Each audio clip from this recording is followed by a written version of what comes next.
Hello. आज का हमारा टॉपिक है इन्वर्स ऑफ ए मैट्रिक्स। ठीक है, तो हमारे पास एक मैट्रिक्स है ए। अगर इस मैट्रिक्स का मल्टीप्लिकेशन किसी दूसरे मैट्रिक्स बी के साथ रिजल्टेंट आइडेंटिटी मैट्रिक्स देता है तो so B is inverse of A. B जो है वो ए का इनवर्स है, यानी B is equal to 1/a और ए इनवर्स। ठीक है, बी मैट्रिक्स जो है वो मैट्रिक्स ए का इनवर्स है। कंडीशन क्या है? What is the condition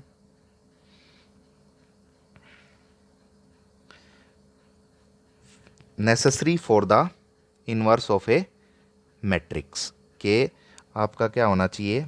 matrix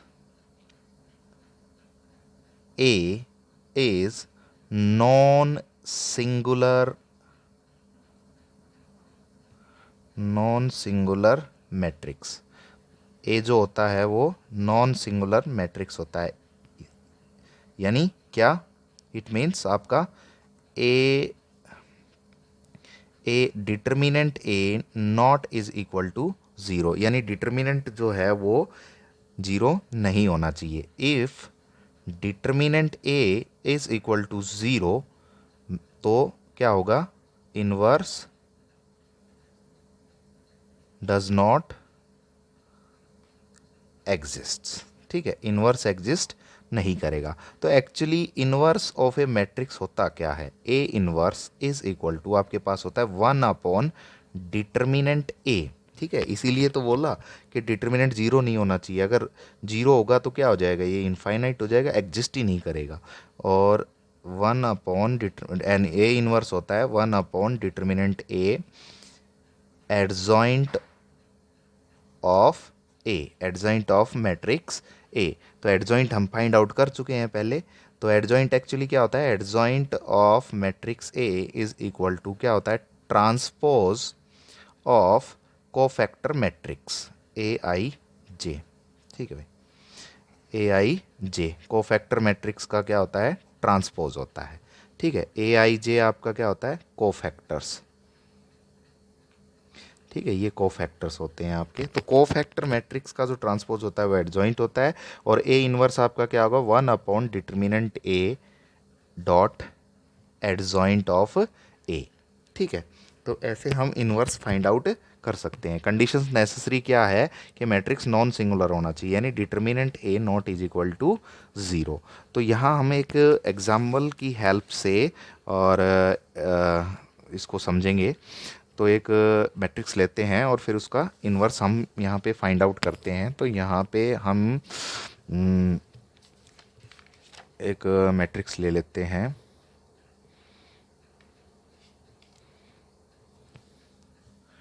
matrix A is equal to, यहाँ पे मैंने लिया 1 1 1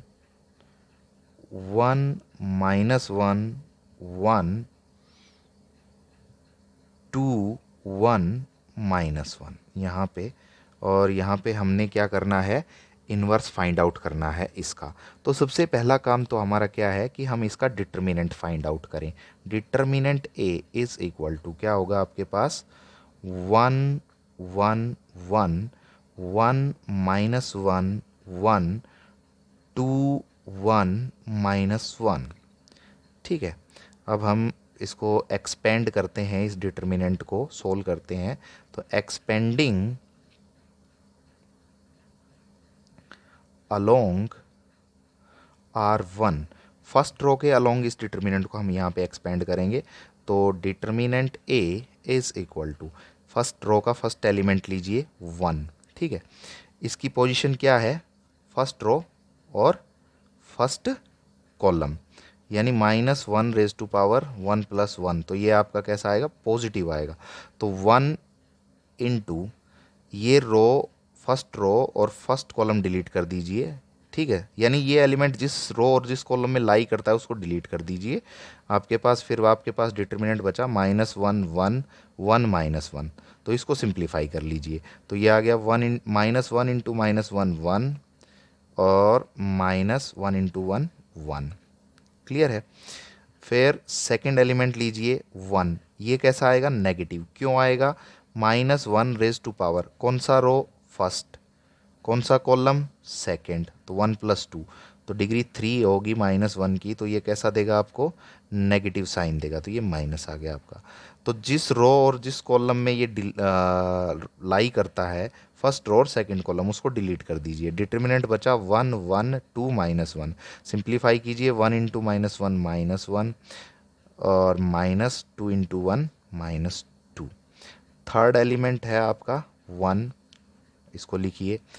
जिस रो में लाई करता है, जिस कॉलम में लाई करता है उसको डिलीट कीजिए, यानी फर्स्ट और थर्ड कॉलम को डिलीट किया। ये आ गया 1, ये डिटर्मिनेंट बचा 1 -1 2 1। सिंप्लीफाई कीजिए, 1 इंटू 1 1 -2 इंटू -1 -2, तो ये आपका क्या हो गया यहाँ पे? +2। तो डिटर्मिनेंट ए यहाँ पे हमारे पास क्या आ जाएगा? 0। ठीक है, 1 इंटू 0 -1 इंटू -3, ठीक है, +1 इंटू 3। तो ये आपके पास डिटर्मिनेंट ए क्या आ गया? 0। ठीक है, और 3 + 3 6। Determinant A not is equal to 0, so A inverse exists. ठीक है भाई, एग्जिस्ट करता है ए इनवर्स। ठीक है, अब हम इसके क्या निकालेंगे? पहले कोफैक्टर्स। तो cofactors of A, matrix A. तो सबसे पहले लिखिए A11 A11।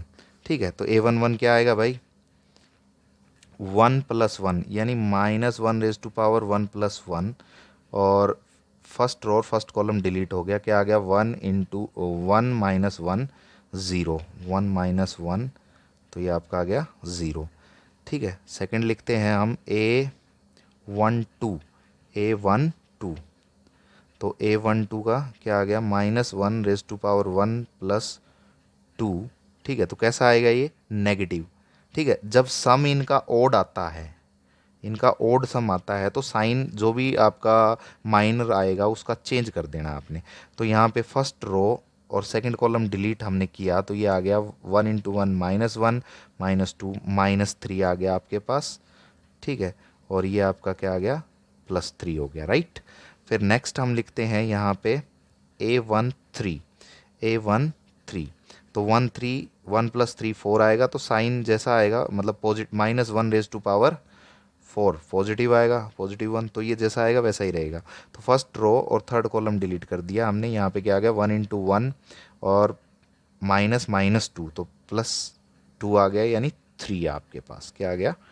3। क्लियर है। अब हम नेक्स्ट इसका कोफैक्टर लिखते हैं, नेक्स्ट रो के A21। तो अब की बार 2 + 1 कैसा हो गया? ओड। तो साइन चेंज आएगा, होगा, जो भी माइनर आएगा उसका साइन चेंज हो जाएगा। तो सेकंड रो और फर्स्ट कॉलम को हमने यहाँ पे डिलीट कर दिया, सेकंड रो को और फर्स्ट कॉलम को डिलीट कर दिया यहाँ पे मैट्रिक्स के अंदर। तो यहाँ पे हमारे पास क्या आने वाला है? सेकंड रो फर्स्ट कॉलम -1 -1, तो -2 आ गया वो। तो -2 का अपने पास ये माइनस इंटू -2, ये आपका क्या आ गया? +2, राइट। अब A22, अब की बार साइन चेंज नहीं होगा, 2 + 2 -1 रेज टू पावर 4, वो आपका क्या हो जाएगा? पॉजिटिव हो जाएगा। तो जैसा आएगा वैसा ही साइन रहेगा। तो सेकंड रो और सेकंड कॉलम को डिलीट करते हैं, 1 इंटू -1, और 1 इंटू -1 क्या आएगा? -1। ठीक है भाई, और उसमें से माइनस करेंगे 2 इंटू 1 -2, यानी ये आपका आ गया -3। क्लियर है। फिर हम नेक्स्ट निकालते हैं A23। 2 + 3 5 हो गया, 5 मतलब -1 रेज टू पावर 5 आपका क्या हो गया? -1। तो साइन चेंज होगा, तो पहले माइनस लगा लो। अंदर क्या आएगा हमारे पास? देखिए अंदर आएगा, सेकंड रो और थर्ड कॉलम को डिलीट कर दीजिए। ये सेकंड रो गया, ये थर्ड कॉलम गया, 1 इंटू 1 1।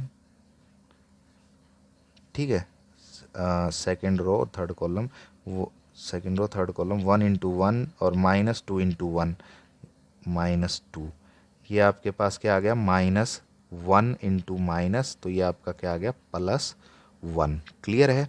ठीक है, अब थर्ड रो के लिखेंगे हम यहाँ पे A1 A31। ठीक है, थर्ड रो के तो 3+1, तो जैसा साइन आएगा वैसा ही रहेगा। क्या आएगा हमारे पास third row, first column delete किया, 1 इंटू 1 1 माइनस -1 इंटू 1 -1, तो ये +1 यहाँ पे, और ये आपका 2। फिर आप लिखेंगे A32, तो अब की बार साइन चेंज होगा तो माइनस लगा लो पहले से ही। ठीक है, थर्ड रो डिलीट कर दी, सेकंड कॉलम डिलीट कर दिया, 1 इंटू 1 1 -1 इंटू 1 1, यानी ये 0। फिर हम निकालेंगे A33, तो अब की बार 3+3 6, तो साइन पॉजिटिव। ठीक है ना, जैसा रहेगा वैसा ही रहेगा।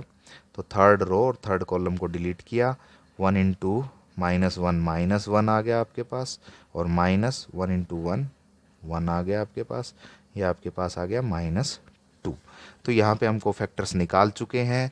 अब ए इनवर्स आपके पास क्या होगा, A inverse is equal to 1 upon determinant, 1 upon determinant A, determinant आपका क्या था 6। ठीक है, इनटू एडजॉइंट, एडजॉइंट आपका क्या होता है, ये आपका कोफैक्टर मैट्रिक्स लिखिए।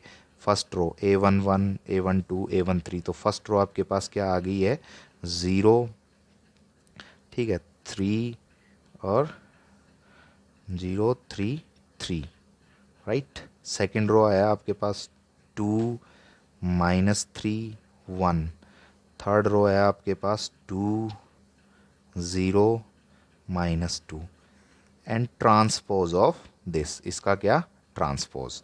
Now A inverse is equal to 1/6 into, क्या हो जाएगा भाई, इसका क्या लिख देंगे हम, ट्रांसपोज लिख देंगे। तो इसका ट्रांसपोज क्या हो जाएगा, जो रो थी फर्स्ट रो थी वो फर्स्ट कॉलम हो जाएगा, सेकंड रो सेकंड कॉलम हो जाएगा, थर्ड रो थर्ड कॉलम में चेंज होएगा, मतलब rows and columns are interchanged for transpose. तो ये आएगा 0 3 3 2 -3 1 2 0 -2। So this is inverse of a matrix.